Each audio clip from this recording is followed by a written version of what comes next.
আমি রিকোয়েস্ট করছি যে ভিভিআইপি এবং ভিআইপি ওনাদের বিদায়ের পরে আমি ঢাকাবাসীকে আসার অনুরোধ করতেছি, এবং তার জন্য আমি একটা সময় নির্ধারণ করে দিয়েছি যে আমরা অ্যাপ্রক্সিমেটলি মনে করতেছি যে 12:40-45 এই সময়ের ভিতরে মাননীয় ভিভিআইপি মহামান্য প্রেসিডেন্ট এবং মাননীয় চিফ অ্যাডভাইজার, উপদেষ্টা মণ্ডলী, ডিপ্লোমেট, অন্যান্য ভিআইপি সবার এই কার্যটি শেষ হয়ে যাবে।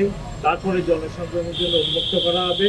এই জন্য আমি সকলকে আবার অনুরোধ করতেছি, ঢাকাবাসীকে অনুরোধ করতেছি, ওনারা জন্য এই সময়টা একটু মেনে আসেন, তাহলে ওনাদেরও কষ্ট কম হবে। ওনারা এসে যদি ওই কলেজের ওখানে দাঁড়ায় থাকেন ঘন্টার পর ঘন্টা, অনেকে সম্মানিত মহিলারা আসেন, বাচ্চা মেয়েরাও অনেকে আসেন, আমি চাই না ওনাদের এই কষ্টটা হোক। আমি আপনাদের মাধ্যমে রিকোয়েস্ট করি ওনারা জন্য এই সময়টা একটু মেনে আসেন, তাহলে ওনাদেরও কষ্ট কম হবে, গ্যাদারিংটাও কম হবে, সব দিক দিয়ে আমরা এই ইভেন্টের নিরাপত্তা ব্যবস্থা দিতে সক্ষম হবে।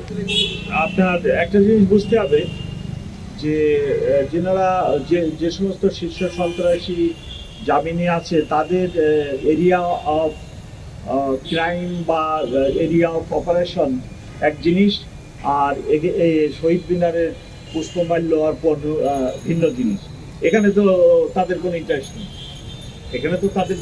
নেই, জঙ্গির আশঙ্কা নেই, জঙ্গির সেরকম কিছু নেই। তবে শীর্ষ সন্ত্রাসীদের ইন্টারেস্ট ভিন্ন ক্ষেত্রে, তারা চাঁদা আদায়, টোল কালেকশন, এটা সেটা, ওই দিকে তাদের ইন্টারেস্ট, এদিকে তাদের ইন্টারেস্ট নেই।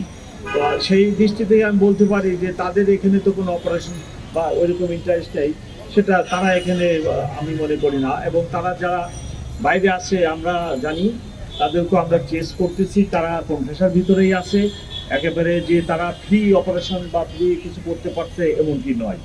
প্রথম কথা হচ্ছে যে এই প্রোগ্রামটি ঢাকা বিশ্ববিদ্যালয়ে, এবং আমরা ওনাদেরকে সাহায্য সহযোগিতা করছি। আমি যতদূর জানি এখানে র্যাবেরও যথেষ্ট ডিপ্লয়মেন্ট থাকবে, এবং তারা এবং আমরা উভয়ের সমন্বয় করে সমগ্র নিরাপত্তা ব্যবস্থা সাজিয়েছি।